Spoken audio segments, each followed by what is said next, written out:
My friend said one sentence at lunch that sent me reeling, and all my ancestors came out fighting me about it. And you know how I know my friend is the baby of her family? Because she said her feelings out loud without shame or fear of judgment from anyone. We were talking, of course, about retirement, and she said, I don't want to run from thing to thing anymore. I just want to sleep in. I want to do yoga sometimes. I just want to live. That's it. That's what she said. It's like, are we allowed to say that? Are we allowed to want that? I mean, Grandma Virginia never sat down a day in her life. And I got work lists when I stayed home sick. Can I really admit that I want to slow down too? My reaction was so weird. She wasn't talking about me, but I was nervously looking around and like waiting for her to say the next required sentence. You know, the typical one. I'll still be busy. I'm going to volunteer. I'm going to travel all over, take up golf. She didn't do any of that. She didn't look around.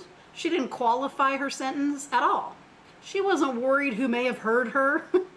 She wanted what she wanted.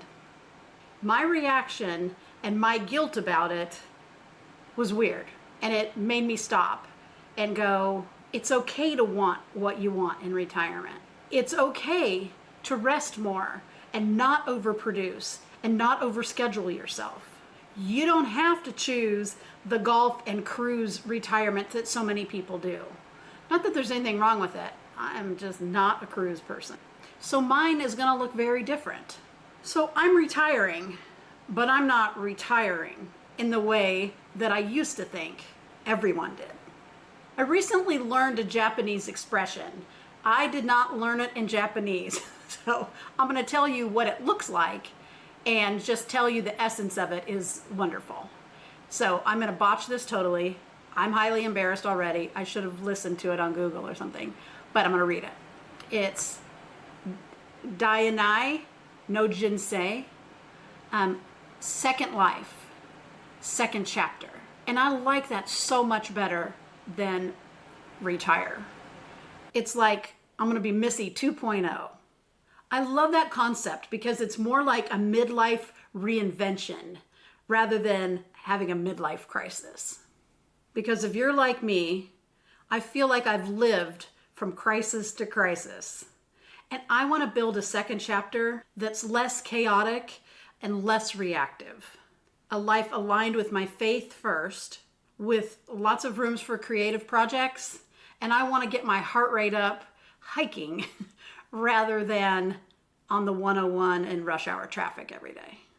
As a single Gen Xer, I don't find a lot of models for the kind of retirement I'm wanting to have. So alongside you, I'm building as I go, with a lot of prayer and a lot of conversations and probably a little bit of stumbling along the way. Now, I'll be honest, left to my own devices, I can sloth with the best of them. So I know myself. I'm going to need a little bit of structure to my days. So this second chapter I'm building is going to need some scaffolding. I feel like that's an education word. A little scaffolding, a little structure, because I'm not designing a life with nothing in it. I want to do stuff. I want to have fun and leave room for that slower pace. I want ordinary things to be ordinary again. I want Tuesdays to be Tuesday and not hectic. And I want to linger over my coffee.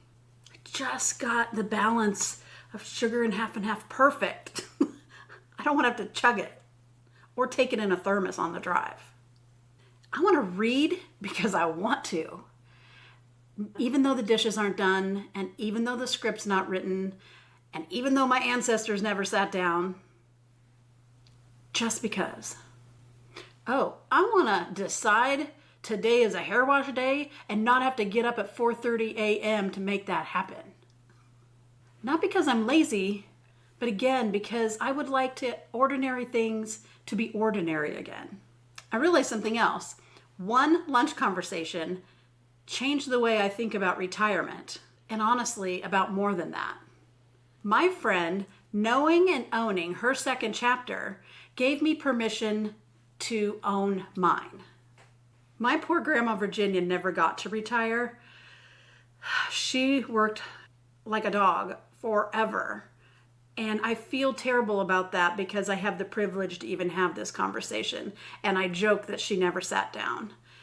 I don't know how she would feel about me being in sloth mode, but I think she'd be happy for me that I didn't have to do all the hard work that she always did.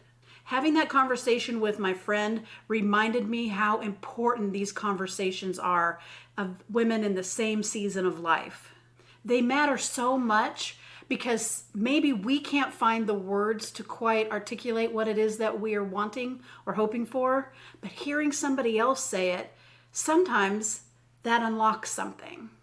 I used to think retirement was about choosing a date, having the money.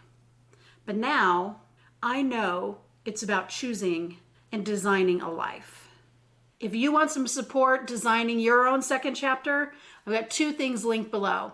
A free retirement vibe quiz, that is below, and also a reclaim workbook that'll help you design your second chapter. Together, we're building a life we love. This is GenX Missy. Until next time.